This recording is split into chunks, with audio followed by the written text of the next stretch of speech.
She is 10 months old and has never had anything but breast milk. Of course, yeah. She doesn't like the taste is going to be. She doesn't like it. So we start first. Kelly tries to give her a bottle, and she's like, won't have it, doesn't want it. So then I start trying, when Kelly's at work, I start trying to mix it. So I take 2 or 3 ounces of breast milk, put in just an ounce of, it's literally, it's like handing an alcoholic a non-alcoholic beer. Yeah. It's like you give her the bottle and she's like, here. Like, I don't want this. Like, she's no interest whatsoever. So we're trying to put it in stuff. God. Like, and she just doesn't want it's like it. giving a cat a pill. And this is, it's exactly like, what if we wrap it in here? This is the Gray Hair and Daycare podcast, with a combined age of 111 years and a combined IQ right in that same range. Your hosts, Frank Sirio and Carlo Russo. Welcome back to episode 34, part 3. It's our first 3-parter because we had so much to talk about when we recorded and we couldn't fit it all in last week. So we're back to finish up the job and get you all caught up. So thank you for sticking with us. And here is episode 34, part 3. So we come home and we're making this adjustment. And when Kelly goes to work, she's been nothing but breastfed or eating food for the whole time with us. Now we got to get back to bottles. Right. She's not a big fan. And also we got to get her to take naps. Well, the baby will often fall asleep while she's nursing. Right. When it's with Kelly.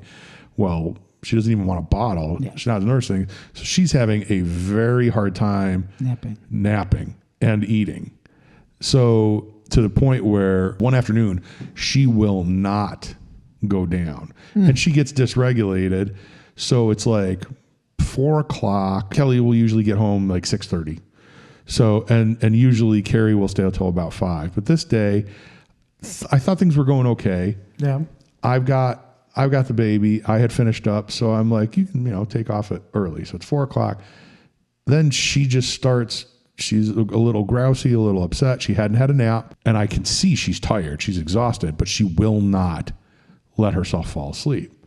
So I'm holding her. Now I'm like trying to soothe her. She's even grousing when I'm holding her. So I'm walking around with her for like a half hour, 40 minutes. And if I try to sit down, she won't even let me sit down. If I sit down, she's crying. So I get back. So now I'm wandering around. Now, if I stop walking, she won't. She starts crying. Like, she's kind of just so exhausted. She's overtired. But she will not fall asleep. She will not let herself fall asleep. Sounds like my father. Until finally, Kelly's on her way home. I'm talking to her on the phone, and I finally... And you've been battling this for like an hour and a half? 2 hours. Wow. And I finally feel her head slump against me. Yeah. So she basically would not fall asleep until she passed out. Yeah. Right? And I'm like, we got to do something different. Like, we got to change something because this isn't fair to the baby. She can't. Yeah, she just got into another routine. Exactly. And the same thing happens. Like, so that was a Friday, I think. And then the Monday, same thing happens to Carrie. So it's not me or her. It's just she can't get her to go down until the only way she can get her to fall asleep is to get her to fall asleep in her arms. And you can't even put her down. You got to hold. By the time Kelly comes home, I'm in my chair at the kitchen table with her in my arm, and I'm just letting her sleep on me because I want her to get some rest. Yeah. And I don't want to take a chance. Yeah. So we kind of make the decision that, okay, we got to do something different. We're going to do some sleep training, getting her to go down without falling asleep at Kelly's breast. Gotcha. And we're going to do it while we're off for Christmas. So if we have to suffer through a couple sleepless nights, she's not working. I'm not working. We're not going to we got work, some time. So we make the decision to do that. The other thing that came up was she ended up with a little bit of kind of not great, like not diarrhea, but soft stools when we were on the cruise coming home, and she had some diaper rash. Sure. A little bit of diaper rash. So it's kind of started then. And one of the things that happened while we were on the cruise was when we were first leaving, we go through the TSA and they took her Desitin. Oh God. Because Kelly forgot. We use a bigger bottle. We use the regular, a tub of the maximum strength stuff. Yeah. So all we had with us was the travel stuff, which is not as thick or medicated. So I think that might have been part of what happened. But so she ended up with some diaper rash, and we couldn't get it to go away. So that week of Christmas, right before Christmas, we went to the pediatrician to have him take a look at it.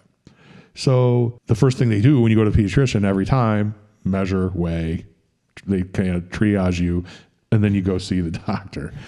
So they do that, and they immediately weigh her, and we're thinking because she's been breastfed constantly, while we were on the cruise, we've been together, she's eating.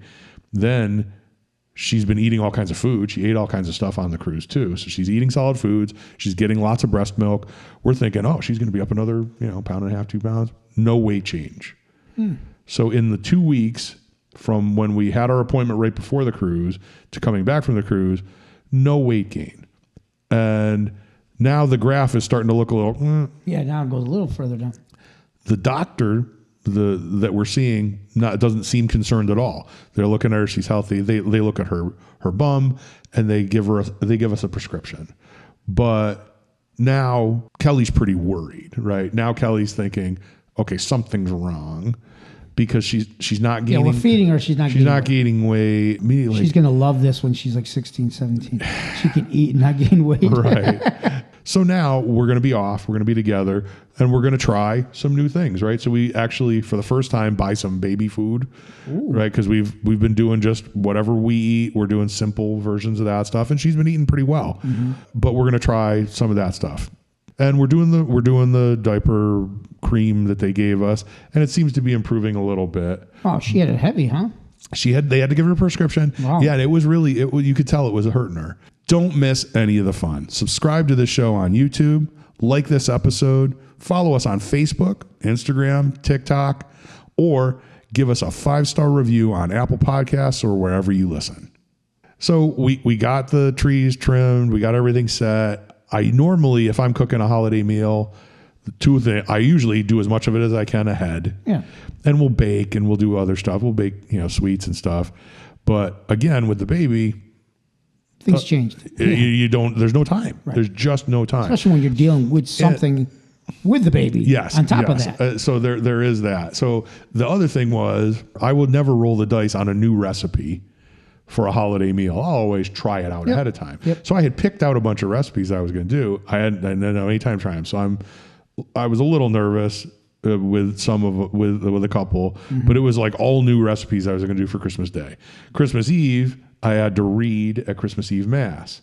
Oh, yeah. So we got that. We got to go too. And Kelly's sister was coming to visit. We had to pick her up at the airport. So it was okay, Christmas Eve, we're going to have Christmas Eve at our house. So I figure out, okay, I'm going to do surf and turf. I can do steaks in the sous vide. Nice. They're cooking. Just do lobster tails. They're quick in the oven. And asked my sister to bring some sides, and she did that. And they were good. So it's Christmas Eve. We hit the ground. I cook what I need to cook ahead of time that day. I get ready. We go to Mass. I did my reading. I didn't mess up. And then straight from Mass, pick up Kelly's sister. We get home, get the steaks ready to go on the grill out of the sous vide, and do the lobster tails. Everything came out great for Christmas Eve. And then the next day, on Christmas Day, the whole morning, I have done no prep, and we made brand new recipes. I made Brajal, and it was so good. Yeah. I made Brajal. I made manicotti, inspired by when you brought some over. Thank you, sir. And I had already made meatballs and sauce. So I had meatballs and sauce and some sausage, and then Kelly's family, because they were there, she wanted to have some Polish stuff too. Of course. So they brought and did Kielbasa, lazy pierogi, There was a bunch of stuff. But I wasn't in charge of that, so I didn't know. Stuff with cabbage. It was all stuff that would never show up at Christmas at our house. I didn't even know how to pronounce it. But they have the kielbasa was good. The lazy pierogi were good. All delicious. It's all good stuff. All delicious. Yeah. So they were doing that stuff, but the whole morning, basically from 7 o'clock in the morning straight through to eating at like 1 o'clock, you're in the kitchen. I'm cooking. Yeah.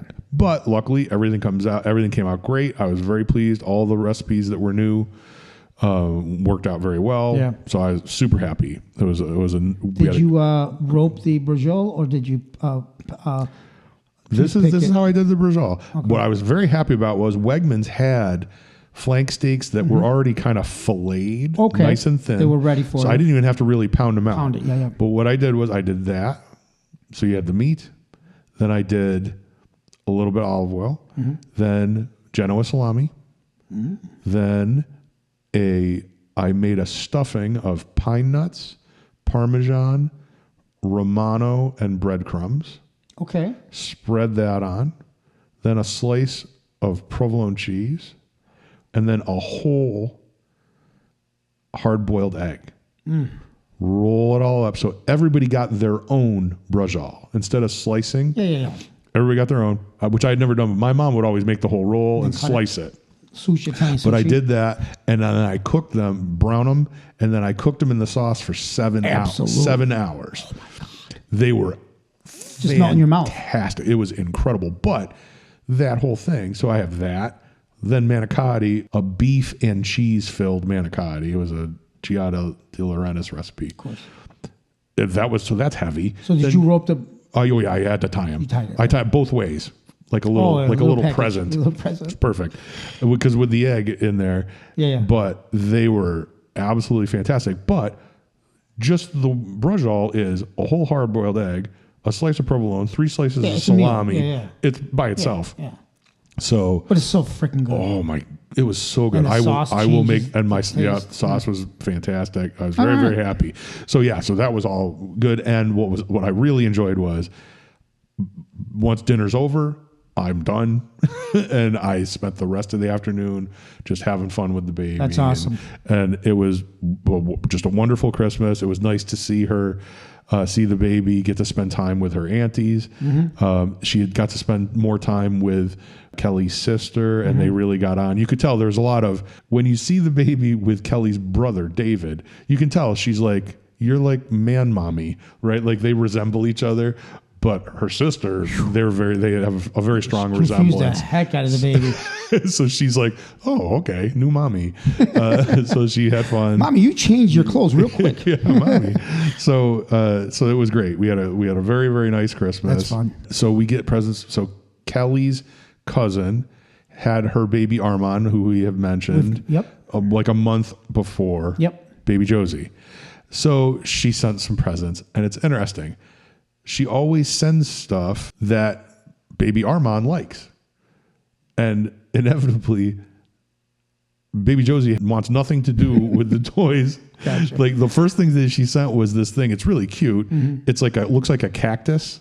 Okay. It's an animated cactus. So you turn it on, and if the baby makes a sound or you talk to it, it mimics back to you, and it like wiggles and talks back to you. Oh, I want that now for myself. Baby Armand loves it. Josie's got not enough. Baby Josie wants nothing to do with it. They send this other thing. It's like some kind of a VTech thing that kind of talks and does stuff. Turn it on. Nothing, wants nothing to do with it. Absolutely not. The big hit present wise were like some little stuffies, and we got her a xylophone. She really likes the xylophone. So that was fun. And then we were rolled into the week between Christmas and New Year, and we started to try the sleep training. Gotcha. Right. So we're not sure at that point. She's having some challenges and she's having a hard time going down, but we're kind of wondering how much of it is the diaper rash that isn't fully. Right, she's not comfortable. Yeah, she's not super comfortable. So we're trying. It's not going horrible, but it's also, you don't know how much she's in pain. So you don't want to try to, double up on getting over that and doing this other stuff. So, basically that's kind of it. That week we did have a lot of snow. It was very pretty for Christmas, which was nice. After Christmas, yeah, that week. Right after Christmas. And we decided we're going to get a sled because we got lots of, like, we don't have a hill, unfortunately, on our property, but You have snow, you have land. we go out and find this adorable little sled. And we're like, okay, we get her in her little snow pants and bundle it all up and so let's see if she likes this. Loved it. Absolutely loved it. She's just smiling, happy. We're dragging her around. So cute. And then I wanted to get her one of those little, LL Bean makes like a wooden sled for kids. And they didn't have any. I call LL Bean, like, we're out of stock. They were sold. And of course, look on Facebook Marketplace and some guy had one. So I went after we took her on the little plastic one that we had got at wherever, Walmart or something. Sure, Target, yeah. I went and got it. I'm like, and this guy comes out. He looks like he's, maybe a little younger than us. And he's like, so who's the lucky kid who's going to be in this thing? And I'm like, well, it's actually going to be, and I tell him my daughter's my first. It's me. No. He's like, your first one? And I'm like, yeah. He's like, the guy clearly is younger than me. And he goes, this was from my 12-year-old. She's the youngest. Wow. So he had 4, like from 18 to 12. And he's like, I asked her, I'm like, I'm gonna get rid of your sled. Is that okay? She's like, Dad, I'm 12. And I'm like, that's awesome. I have and a car like, now. He's like, have fun, enjoy it. I'm like, thanks very much. Cool. It was nice. But yeah, so we had fun. We took her out and got her sledding. And then we you roll into New Year's, which, as you would expect, we were in bed by about 9:30. Do you stay up? I did stay up. No, good for you. We are at my brother's. Okay. What we do every year, we went out to dinner, and then we went to my brother's, and we watched the football games, and then we change into Dick Clark's New Year's, which is Ryan Seacrest's New Year's. And then we got home, probably 1:30, 2 o'clock. Wow. Yeah. Nope. Look at us, huh? Right to bed. We were Empty asleep. nesters running around. and again, we're doing the sleep training. Yeah. Trying to do that. So we're not getting a lot. Right. It seemed like first night we did it, okay. Second night did better. Third night, a little worse. Now it's like New Year's and it's bad. Like we're having a really rough night. She's waking up, can't get her to settle, and Kelly's pretty frustrated. At this point, this might be the new normal. Cause maybe, like, we're not sure. That's scary, yeah. So I get up at one point, she's crying. I take her out of the cradle and I try to settle her down. She's not settling. I check her diaper, change her diaper. How's the rash? Not settling. And still better, but still there. That's like over a week. Couple weeks. Couple weeks, yeah. Right. And so we have a follow-up coming where we're going to go back and have them check again. So there's nothing wrong. I asked Kelly, I'm like, well, when was the last time you fed her? And Kelly says, well, you told me not to feed her at night. I don't know what you're talking about. What do you mean? We're both exhausted, right? And I'm like, so she's going to bed hungry. What are you talking about? And she's like, I'm like, feed her. So I give her, and immediately she eats. And I'm like, where did this come from that I don't want you to feed her at Maybe night? she got confused about the breast. I think that's what it was. What I was saying was you cannot let her fall asleep at your breast. Because then that'll be her norm, right? Right, because then she gets used to that, and then she can't fall asleep. But you got to feed Not her, that you can't feed her at night. And then at that point, also, we're looking at it and saying, okay, she's got the diaper rash. It hasn't fully gone. Right. Clearly, there are times where you can tell she's hurting. And I'm like, we need to stop this. Like, let's just try to get back to normal. Do whatever is going to work for now. So we need this to work for ourselves too. We need to sleep, and she needs to get better, right? And then get back to it. So we have the follow-up. Again, you have the 9-month weigh-in. Mm-hmm. She had gained over 2 pounds. We come back 2 weeks later after the cruise, thinking she's going to gain, no weight gain. We come back 2 weeks later for the follow-up. They weigh her again, and we've been trying to feed her. She's been with us, no weight gain again. So now Kelly was already concerned. Now I'm like, okay, what's going on? So they look at her diaper rash and they're like, okay, we're going to give you a new prescription. Jeez. Something different. Okay. But then we're like, what recommendations do you have? She's getting breastfed. We're giving her all these food's foods. there. She's eating solid foods too. What do we do? And so now we have started to see, this is one of the things that I'm not super excited about at this point with Summerwood. We never see the same person twice. That's going to be a problem. Right? That's we ran into that. There's no consistency. No. The first person we saw, we did see twice. She left the practice. Yep. Then it's somebody new. It's the idiot who tells me when I ask, hey, how many pounds should she gain? Says, oh, let's look at Google. And I'm like, okay, moron. I could have done I know how to do that. Yeah. So never want to see her again. Does she have a high voice? There's one with a very, I don't remember. sounds like a child. I just can picture her punchable face. I don't remember the voice. But so don't see her anymore. Then we see one that was okay. But then the next time we go back for the follow-up, the first for the and not for the follow-up, but the first time we go back the first time we went for the diaper rash, we get this new girl. She's new, fresh out of school. She's a PA. So that means because she's not a nurse practitioner, she, first of all, has the most current education. Secondly, she's got to talk to the doctor about everything. So you get two people looking at the situation instead of just one. I like that. And she's very friendly. She communicates. She asks questions. You'll never see her again. And she's good with the baby. Sure. So at that point, I'm like, what's your name? We want to see only you and nobody but you. Absolutely. Going forward. So we get her again. Good. When we go back for the follow-up, but again, no weight gain. So now we're both like, what do we do? So she's like, well, okay. And she's looking at the graph. But at this point, I'm thinking that 2 pounds that she gained when the idiot told us she could gain between 1 and 3. Well, look, it seems to me just logically, if a kid is always in the 10th or 20th percentile for weight, and an average kid should gain between 1 pound and 3 pounds in that 3 months, and she gains 2 pounds and 4 ounces. Yeah, she outdid her. She outpunted her. Or they just weighed her wrong. Or that. Right? And again, she's not super excited about getting weighed.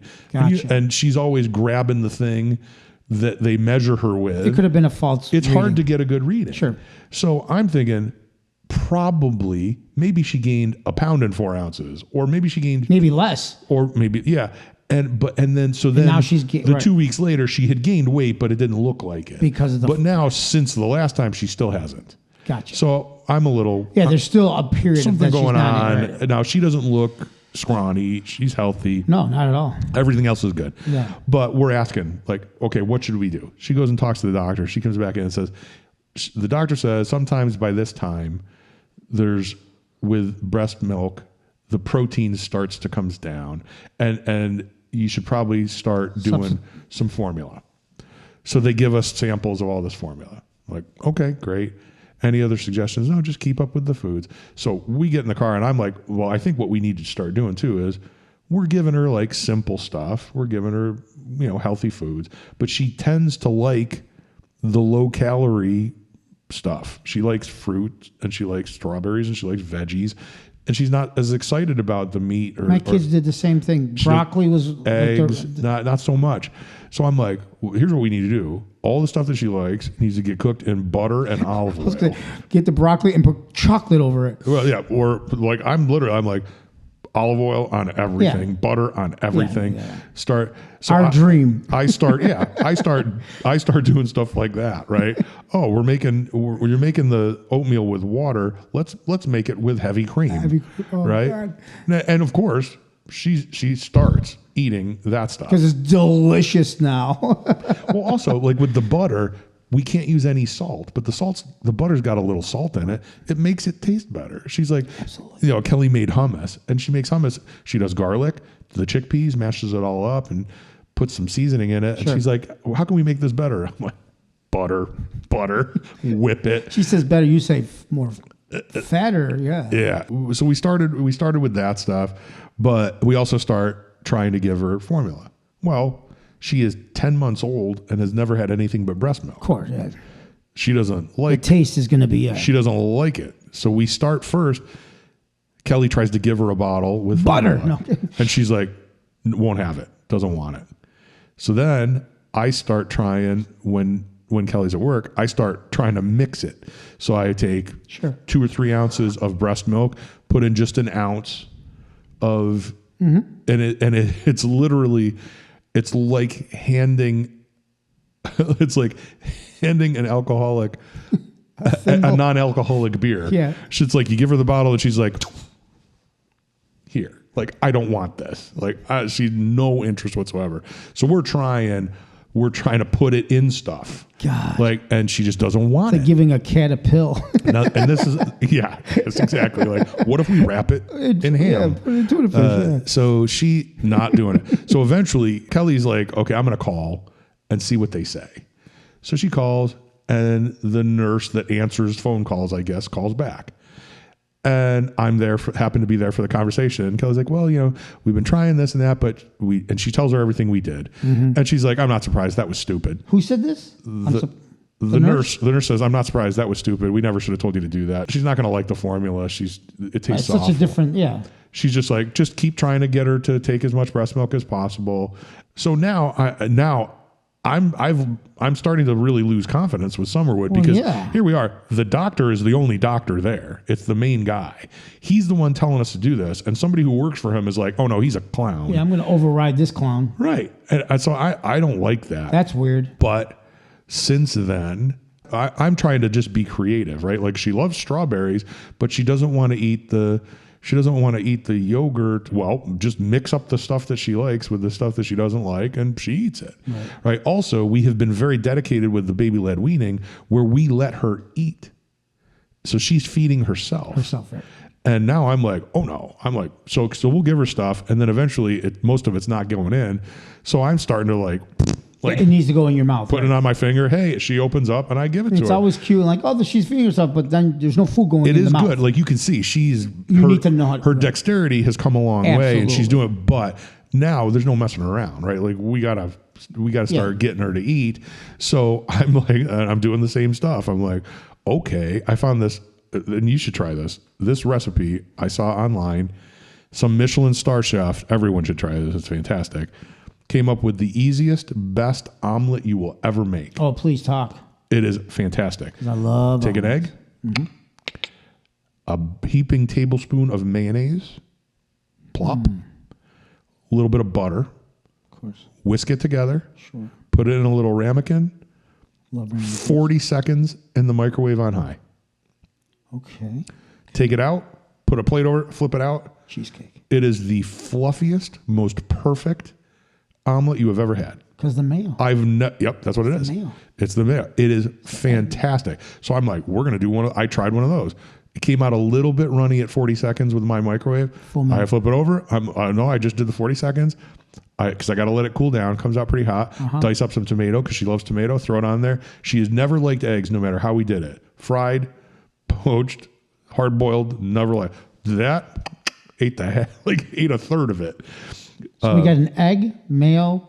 Now the recipe butter. for normally they tell you to put a little Parmesan in there too. Sure. But I did it just plain. So egg, mayo, butter. For us, we'd put the Parmesan. Yeah. So one egg, a heaping tablespoon of mayo, maybe half a tablespoon of butter. Okay. Mix it up as much as you can. Ramekin, microwave for 40 seconds. Perfect. It is absolutely light, fluffy, delicious. It's fantastic. Really? So I'm doing those. I'm putting the heavy cream in the oatmeal. Have you tried the cottage cheese whisk it with cottage cheese? I have not tried that, but you could do that. I could do that too. So now she's starting to eat. We just discovered we're like, what else can we try for proteins that we haven't tried? Well, we could try ham. So we got ham steaks because she can't have cold cut ham. Yeah. Got ham steaks. Crap in there. Loves ham. So we're dicing up ham. She's always loved all the veggies and stuff like that. Sure. But I think we're starting to, make progress there. The good news from that visit though was the new prescription immediately starts helping. So she is by now she is almost entirely better. But it was so bad. You know how when if you have a skin condition for long enough, it's kind of stays discolored. That's what it's like now for her. So it's better. I don't think she's hurting anymore, but it was very, wow, that was a heavy dose. That was a heavy rash. It was rough. And you could tell it was hurting her, but it was what it had done is you couldn't really tell if you weren't really checking things out because it was just way deep And if you weren't spreading the cheeks out and If you really weren't looking for it. you would know it was just that area. Yeah. So we kind of get past the diaper rash stuff, and now we're trying to do some sleep training again. She's trying to get her to do that. And she's waking up a lot still. So now we're past the not feeding her idea. Sure. And I'm just trying to figure it out. Like, why is this happening? She's never woke up this much. And I start asking. I know where this is going. Maybe see if you can guess. Was teeth coming in? Oh no, she's also teething, and that's something that happens. So she's got her bottom two, and So then that was while we were on happening. the cruise, some of the top ones, Okay. and now more. So she now has 4 on the top, 2 on the bottom, and 2 more coming in. Because it took Trina and I a couple of days to figure out, like, what's going on? What's going on? I'm like, duh. She's pretty predictable now. She'll get real drooly one day. The next day, she'll be wanting to chew on stuff, Right, and then it comes through. Right. Okay. So So it's that not stuff's that. pretty Okay. predictable. No, it's not that. So I'm just like, what's different? How is this happening? Mm-hmm. And I find out, I'm like, why is the cradle wise, as we've talked about in the past, her cradle is set that when she stirs, it starts to Right, it's bounce. supposed to rock you back. And I look at it, and it's turned off. I'm like, why is this off? Well, and Kelly's like, well, I knew she was going to have to get used to it not having it when we were going on the cruise, so I turned it off. Oh. And I'm like, okay, like this is another one of those things. We have to communicate differently, right? We've got to be able to do this better, because I'm trying to figure out.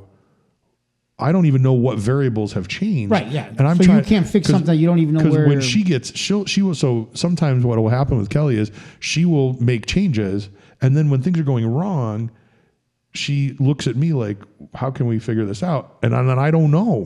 I need the So whole and scoop. then I have to go through this discovery process. Which, of I mean, in figuring her it out. case, good idea. Yeah. Because she's going on the cruise and we have to change it, get her used to it, because she's not going to have that on the cruise. Yeah. But again, what your end is like everything else, communication. It's difficult, but it's funny because there's certain things, and while all this is happening, luckily for us, an opportunity has come Kelly's way for a work opportunity that will allow her to work from home 100% of the time. Yeah. Which is huge. Changes everything. Huge thing. And it came to her, she was not looking, but a peer that she has worked with in a couple different situations in the past reached back. And so this company recruited Kelly. So of course we go through, and it's kind of a backwards recruiting process, because it's like she talks to the person who's hiring her. Then she talks to all of her peers. So that's like interview with the decision maker, interview with the people who are going to be your peers, then apply, then interview with the HR person, and then a final interview with the hiring manager's boss. The parking lot attendant. It's so weird. It's a completely disjointed, out of order situation. But she goes through all that, and we're getting to the point where they're going to make an offer. So, of course, I'm like, I know they're going to offer her the job. So I'm like, look, this is what you do. We know what the range, they posted a range for the position of how much it would pay.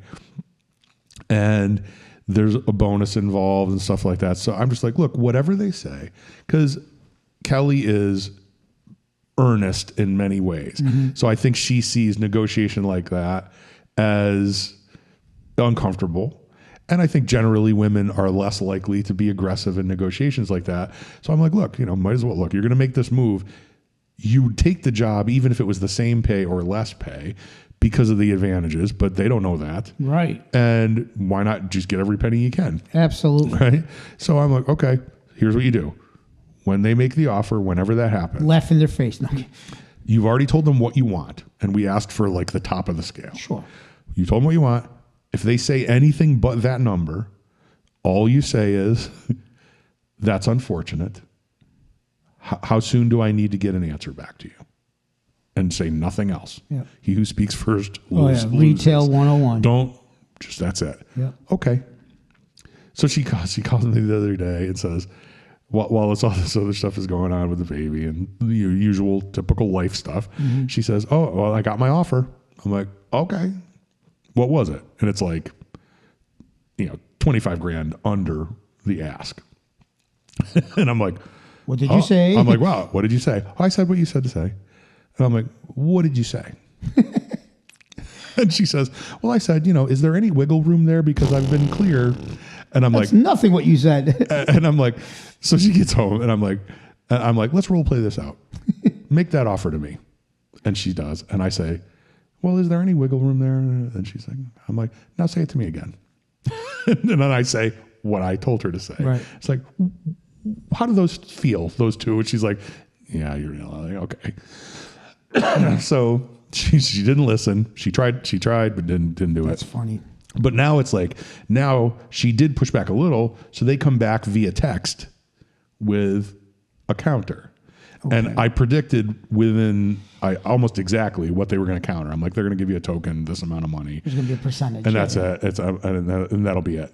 And I said, so she gets the text, but now it's in text. So I can be like, okay, this is what you're going to Now you're going to say this as you're typing. So he said, and luckily I was able to get it back up to very close to the your ask, initial where we wanted. Right. So she actually, I think, will be officially giving her notice for that job, for her current job, today.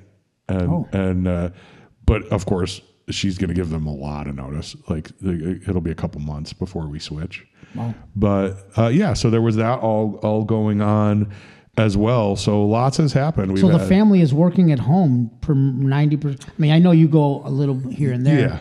But pretty much, she will be 100% remote. And you're 90. And least, right? I'm home 80. a lot. Yeah. I work from home a lot if I don't have to travel. Sure. And it'll be nice because when we do that, now it kind of opens up the possibility of spend February in Florida anywhere instead of the frozen tundra of upstate New York. Your whole life. Yeah.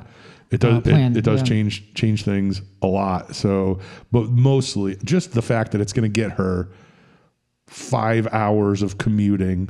She'll be with the baby. She'll be able to take her lunch and be with the baby. Absolutely. No, like, it'll be nice. The time spent in the car is eliminated. The hardest part for her is going to be getting to work. It'll be, I think, dealing with being able to feel like she has quiet space because I'm working from here and I'm on calls all the time. So I'm constantly on the phone and on video calls. Yeah. So if I have to build myself a soundproof room to keep. Are you in the office here, or are you upstairs in like the dining room? No, because of since the baby now, I have the basement version of Kelly's office. So she has old studio. Yes, our old studio is my office, right? And the room above it is her office upstairs. Gotcha. That has the windows and 22-foot ceilings. Beautiful office. And I have the dungeon with no window, but I'm happy to have it. It's the nicest office I've ever had. Absolutely. So, but she'll be upstairs from me. Sure. So I might have to migrate into my music studio so that she's not hearing me. Oh, because you're right up above. Yeah, I don't want to. Yeah, because she needs quiet. Where for me, it's nightmarish because of my tinnitus. So when the house is quiet, I hear the screaming in my ears. I got the same thing. It makes me nuts. But it's going to be wonderful for her and for the baby, and it'll be nice. Like it'll be nice to have her at home and be able to have lunch together and that kind of thing. Changes. It'll be great. I don't know if we talked about it in the podcast. The stay-at-home school. Homeschool. Was that? Did we ever talk about that? Did we talk about that? I think we've mentioned it. How do you feel about that? It's funny because when Kelly and I first got serious and talked about things like kids and things, she was one that was like, well, private school if we ever have kids. And I was like, what are you, We're crazy? Not private people. I'm like, I went to public school and I did just fine. Fast forward a few years of craziness in the world. Now it's like, I would never in a million years send her to a public school. Yeah, because here would be like what, Baldwinsville? I mean, it's still North Syracuse Central School, so she'd end up at the high school, that I went to, which is one of the biggest. It is. It's pretty big, yeah. And I don't but just with the way things are now, I would never do that. I think the choice will be either a Catholic school or homeschool. True. Yeah. And honestly, if I am in a position where I could do by then a stay-at-home dad thing, I would do that.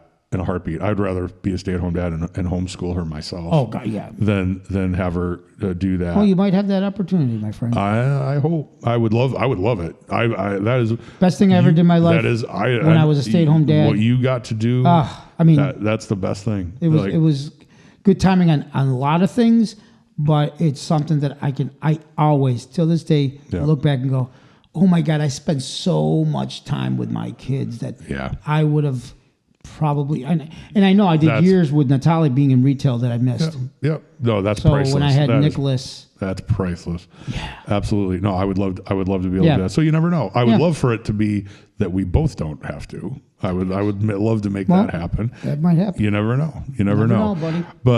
But yeah, so that is everything.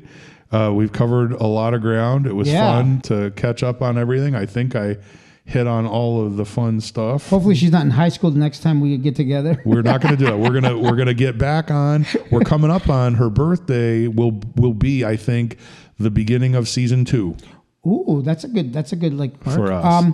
How long when did we start this? I know you know the date. We started in October of 2024. Wow. So we are well into our second year. And because we started. We didn't tell anybody that Kelly was pregnant until September. Right. And we started in October and caught up on everything from day one with the pregnancy. And then we have just rolled right into, I can't believe that we were able to do this weekly in the beginning. Before the baby, we did this every week. We knew that was going to change because we even said it in prior I didn't think. I thought, we'll get back to weekly soon. No, I knew. Yeah. Because life takes, I mean, and again, we're not even thinking of weather because you're going to throw in winter, right? So that changes things. And then our work. Yeah. Like, that ramps up sometimes, and sometimes you have that free time. And the holidays. Yeah, that was and I was free in the summer. So October, November, I mean, I was really free still, right? When we talk about like coming home from the cruise and Christmas, and I'm still thinking we're going to have the party. And there was a point where, honestly, I was like, I was thinking this is going to be really hard. Yeah. And then sadly, my cousin Tommy passed away. Yeah. And that was it. That was changes because it's just that whole side of my family. I was like, first of all, he was a wonderful guy. Yeah. And he and Tish were the first ones here and the last ones to leave. I remember, At every time, summer party, Christmas party, they were there, and I couldn't imagine having the party without them. Yeah. And I know that it would have been hard and sad for all of his family. So I was like, we're just not going to do it. Right. Yeah. And we'll get back to those in the summer. We'll do it, but there was no time. Even if that hadn't happened, we were like it would have been hard. Oh yeah, we were a machine. Yeah, every week, bam, bam, bam. We bam, were, bam. and not. Well, it's tough. I mean, and I even said in some prior stuff, I said, things are going to change. Yeah. The podcast's going to change because eventually we're not talking about a baby. Right. Right. I mean, so everything changes, and I think we kind of, we did pretty good. Pretty good for a lot of things that have changed in our own lives. We did. You weren't even a parent. Yeah. So you had no idea. We were talking a lot of smack, but you had no idea what you were getting into, right? I didn't know what was going to happen. Exactly. So yeah. It has been. I think it's interesting because it has been easier than I thought in many ways, and harder in ways that I didn't imagine. Right. But it's still. Did the podcast help you in a weird way? Talking about it every week, what to expect. Because it has to kind of give you something. I notice when I don't have time with you, right, which we do here, right. That because it does. It's good to talk about and process some of the stuff because I will oftentimes after we have done one of these, it kind of helps me to collect my thoughts and get a better perspective on things, and then what really does is what I was thinking of doing, and please let us know if you would be interested in this. I was thinking for the next season 2. At the end of season 1 to do like a clip show of highlights. Oh, that'd be fun. So I was just going back. And, that would be really cool. Kelly was in the background and we were listening, and it was to go back to some of those early episodes with the pregnancy stuff and different things that were happening and talking about what it might be like. We might want to do a season 1 cap. Highlights. Yeah. Yeah. That sounds like fun. It might be fun to do that. But you know what? Also, how many times in life do you have a chance to experience something and then Have a record of talk? it. Yeah, and then have a record of it and then talk about it. It's is usually like- you do a memory and then you Yeah. stop and you go to the next thing. We're allowing ourselves to talk about it again and keep it lively and keep it going, and I don't know. It's like having a video diary. Yes. And I can imagine it was impactful just going back a year and listening to how things were. Yeah. So 10 years from now, looking at these will be, I can just picture. I know I'll say, look how young I was. I hope I don't say, look how thin I was. But we will say that when we look at how thin Carlo was. Yeah, well, hopefully that stays until the summer. Yeah. My goal is, I swear to God, I just want to be in a swimsuit once before you put any until I put it back on. Like, give me one time of feeling okay with my shirt off before I most likely start eating again. That's it. Like, no. But again, the older we get, the more we have to think about that, right? Yeah. Our health. That's right. We're in our 50s. You have a long, beautiful journey with your baby. I got all. And so we want to, help out any way we can. And I took it upon myself this year to make sure I get into 2026 a lot healthier. So there you go. Yeah. Well, this was fun. It was awesome. Thank you for. I think this is probably, what do we got? We got an hour and. We started at noon. No. Hour and 38 minutes of content. We only had one time that the camera went off. That'll edit down. I bet you we'll get 3 episodes out of this. 3 episodes would be nice. Hour and 40 minutes. Yeah, 30, 90. We could do that. We'll least see. 2. This might two be. is It'll easy. definitely be a 2-parter, maybe a 3. But anyways, thank you for sticking all the way to the end, and we will see you again soon. Well, folks, that's another episode of the Gray Hair and Daycare podcast in the books. Thanks very much for tuning in and spending this time with us. We hope it was fun. If you enjoyed this week's descent into the madness of dadness, be sure to subscribe to the podcast so you don't miss any of our future adventures. And while you're at it, give us a like and share the cast with your friends on Facebook, Instagram, Twitter, Carrier Pigeon, whatever you crazy kids are using. Have any hilarious parenting stories of your own? Questions about navigating fatherhood later in life, or even when normal people do it? Email us at ghdc.podcast@gmail.com. We'd love to hear from you. And now, if you'll excuse me, I'm going to bed.